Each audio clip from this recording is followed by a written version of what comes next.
Seguimos hablando de lo que está pasando en el Parlamento Europeo. Son las 9:06 a.m. El personaje se llama Gaspard Estrada, es académico, es investigador del Instituto de Ciencias Políticas de París, director ejecutivo del Observatorio Político de América Latina y el Caribe.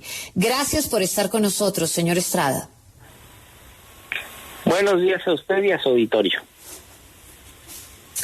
Pues quisimos irnos a Francia porque la verdad es que nos llama mucho la atención después de todo esto que ha sucedido.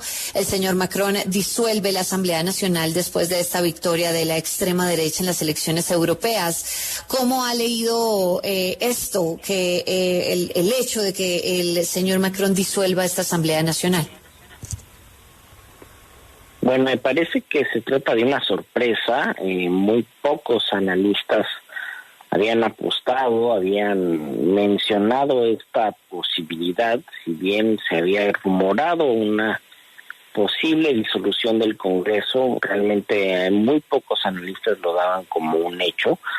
Sin embargo, me parece que el presidente Emmanuel Macron había, digamos, agotado sus cartuchos durante este segundo mandato, es decir, Emmanuel Macron disponía de una mayoría relativa y tenía cada vez mayor dificultad para hacer pasar sus proyectos de ley.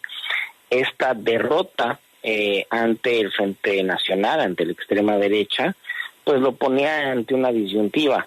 Ver fragilizado su poder cada vez más, con 3 años de aquí al final de su segundo mandato, y acabar como un presidente muy frágil, o intentar recuperar la iniciativa política disolviendo el Congreso y en el fondo darle a los franceses pues la oportunidad de expresarse, saber si quieren la extrema derecha al poder o no. Desde París me gustaría preguntarle, señora Estrada, ¿qué es también lo que pretendería Emmanuel Macron con esta disolución del Congreso? Hay quienes dicen que quizá es realmente darle a Encuentro Nacional, Exfrente Nacional, pues esta posibilidad también quizá de que demuestre que no puede gobernar, porque recordemos que nunca ha llegado, mejor dicho, a este pues tipo de votación y quizá llegue por primera vez a Matignon.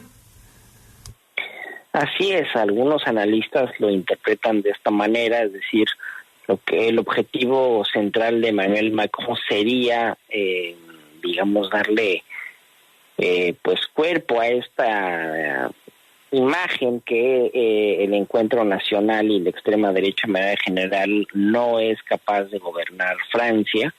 Y en esta perspectiva, el hecho de que durante los 3 próximos años la extrema derecha gobierne a este país, y lo haría de una mal manera, lo cual pondría este movimiento político en una situación complicada durante las elecciones presidenciales que se llevarán a cabo en 2027.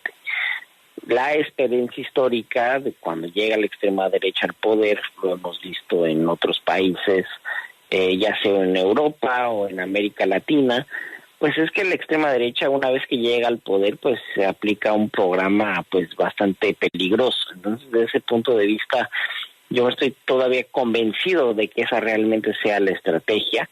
Yo creo que por el momento la estrategia principal es hacer que los candidatos de Emmanuel Macron venzan en algún número de distritos donde hace 2 años la izquierda, que se presentó unida en las legislativas del 2022, pierda frente a los candidatos de Emmanuel Macron, y por ende que se instale realmente una rivalidad entre los candidatos de Emmanuel Macron por un lado y los candidatos de extrema derecha del Encuentro Nacional por el otro. Uh-huh. Sin duda estos resultados pues reflejan ese rechazo a las políticas de Emmanuel Macron, y le quería preguntar específicamente por el tema que la ultraderecha siempre pues ha utilizado mucho, la inmigración, que además es uno de los principales temas de preocupación de los franceses. ¿Cómo ha influido este tema en los resultados electorales? Sin duda ha tenido una importancia capital. Es decir, el tema del vínculo entre inmigración, delincuencia, inseguridad es un tema que está entre los más debatidos, los que más inquietan a los franceses.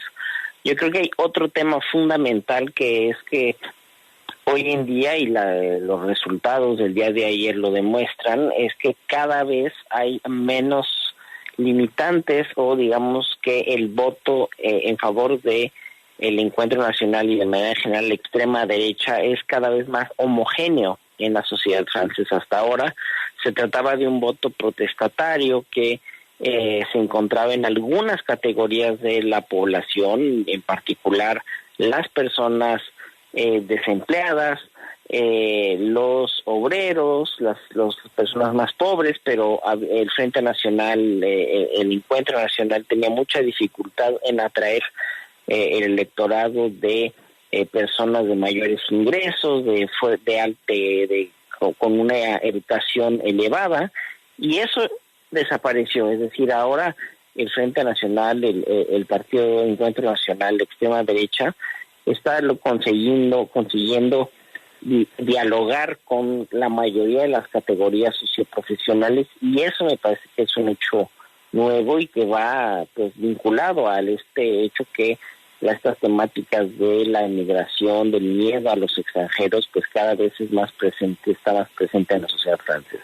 Sí, pero señor Estrada, estamos hablando entonces ante un nuevo panorama, ante lo que pueda ocurrir en el mundo, que se pueda voltear la torta, como decimos aquí, que la extrema derecha llegue a la presidencia, al gobierno en varios países, que lo que pasó en las últimas horas se replique también en el mundo, en un nuevo orden mundial.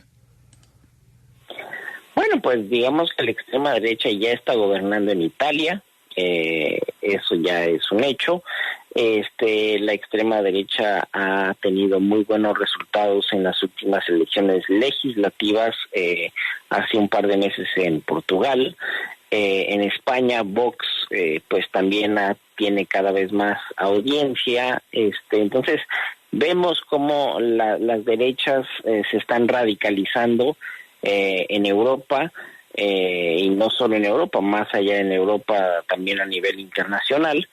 Entonces esto pues es una tendencia, ¿no? Ahora, ¿eso quiere decir que este es un fenómeno ineluctable? Tampoco estoy convencido. Yo creo que también hemos visto cómo después de una explosión electoral, por ejemplo, la extrema derecha en Brasil con Bolsonaro, bueno, los resultados de las últimas elecciones pues muestran que con el regreso de Lula, que en la extrema derecha no siempre llega para quedarse.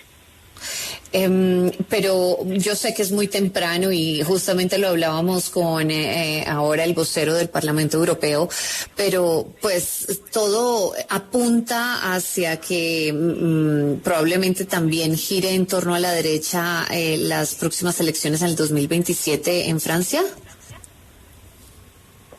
Sí, yo creo que efectivamente, si uno ve a nivel político, la selección, el panorama electoral se ha derechizado en Francia. Desde esa perspectiva, claramente nos estamos, digamos, dirigiendo hacia una disputa entre los candidatos del presidente Emmanuel Macron por un lado y los candidatos del Frente Nacional por el otro en estas elecciones legislativas. Las perspectivas de cara a las elecciones presidenciales y las encuestas preelectorales pues dan muestra de un partido Encuentro Nacional muy, muy bien posicionado en las encuestas preelectorales. Sin embargo, estamos a 3 años de la elección y muchas cosas pueden suceder de aquí a 2027. Entre esas cosas que pueden suceder, ¿cómo vemos también las alianzas en otras fuerzas políticas? En estos momentos se están reuniendo también los partidos de izquierda en Francia. Recordemos que el que llegó en tercer lugar fue el Partido Socialista. ¿Habrá manera de que haya un voto útil en contra del Rassemblement National para las elecciones legislativas, o a su manera de ver qué tienen que hacer, por ejemplo, por una parte los republicanos y por otra parte los partidos de izquierda en Francia? Bueno, me parece que la gran, digamos, novedad táctica un poco de Emmanuel Macron en esta disolución es que al anunciar elecciones legislativas dentro de 20 días, lo que está haciendo el presidente es de cierta manera impedir que existe un debate programático entre los partidos de izquierda para poder llevar a cabo una alianza electoral que les permita, como en 2022, es decir, hace 2 años, tener esta coalición que les permita ganar distritos a nivel electoral. No olvidemos que en 2022, después del partido del presidente Emmanuel Macron, la segunda formación política, la coalición que se llegó en segundo lugar a nivel electoral en las elecciones legislativas, había sido justamente la coalición de izquierda. En ese sentido, esta estrategia electoral de Emmanuel Macron de cierta manera impedir que la izquierda llegue a constituir una coalición electoral por el poco tiempo que hay para constituir las listas y presentar candidatos, pues mecánicamente tiene como objetivo aumentar el número de candidatos del presidente Emmanuel Macron, que se verán enfrentados en una segunda vuelta a los candidatos de la extrema derecha, y por ende mecánicamente aumentar el número de diputados del oficialismo electos. Esa es un poco la estrategia de Emmanuel Macron. Esta estrategia también se aplica a el partido de derecha, los republicanos, que tuvo pues un desempeño bastante frágil con 7% de los votos, y que por ende también va a encontrarse un poco preso entre esta estrategia del partido del presidente Emmanuel Macron y la extrema derecha. Veremos de aquí a principios de julio, es decir, después de la segunda vuelta, si esta estrategia del presidente Macron habrá funcionado o no. Uh-huh. ¿Y piensa usted que Encuentro Nacional, el partido que ahora mismo parece hegemónico en Francia, puede llegar a plantear una eventual salida francesa del euro? Al día de hoy, el Partido de Encuentro Nacional, las propuestas de Marine Le Pen, han intentado desvincularse de las posiciones más radicales del padre de Marine Le Pen, Jean-Marie Le Pen, el fundador de esta formación de extrema derecha, que tenía como uno de sus pilares justamente la salida de Francia de la Unión Europea, la salida de Francia del euro y toda una serie de medidas anti-inmigración. Desde ese punto de vista, el objetivo de Marine Le Pen durante la última elección presidencial y, digamos, su estrategia en los últimos meses durante esta campaña ha sido justamente intentar desvincularse de esta herencia de Jean-Marie Le Pen, de acercarse un poco del modelo de la primera ministra de extrema derecha en Italia, Giorgia Meloni, que si bien viene de la extrema derecha, pues no ha intentado salir de la Unión Europea ni salir del euro, y por otro lado apoyar muy fuertemente pues a Ucrania frente a Rusia. Entonces, desde ese punto de vista, yo creo que la estrategia de Marine Le Pen va en ese sentido. Eso no quiere decir que el movimiento Encuentro Nacional haya dejado de ser de extrema derecha, ni que deje de pronar pues ideas bastante peligrosas desde el punto de vista del tema de la migración o de los derechos humanos, simplemente que están intentando hacer un viraje para construir una mayoría política. Pues al señor Gaspar Estrada, gracias por haber estado con nosotros en la W esta mañana. Gracias a usted y a su auditorio.